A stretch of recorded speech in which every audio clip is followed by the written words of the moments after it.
Hi, Alison Marsden here from Gardening by Design with a video tip on taking inspiration from landscapes and locations in your garden.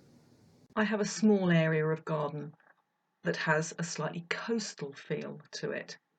And just across the path, there are some strappy, spiky leaved plants.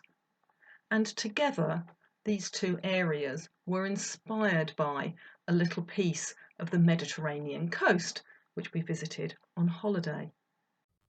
Of course, we don't live by the sea, but we have created, as well as the bird bath, a shallow, almost like a scrape in the beach, using shingle and gravel and stones, and carrying the shingle on amongst the planting and very pale paving stones under the bench, and just that pop of a bright red pelargonium, so reminiscent of the Mediterranean. The signature plants in this area are grey and very fine leaved. There's a grass at the back and what looks like it should really be planted on a beach, but is in fact a euphorbia, very small, fine leaved grey euphorbia at the front.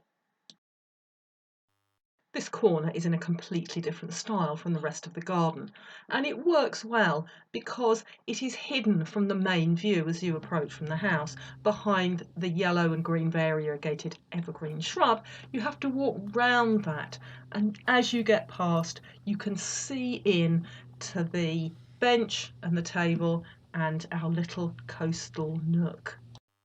There's more information on my Gardening by Design website about how gardening supports well-being and how I can help you.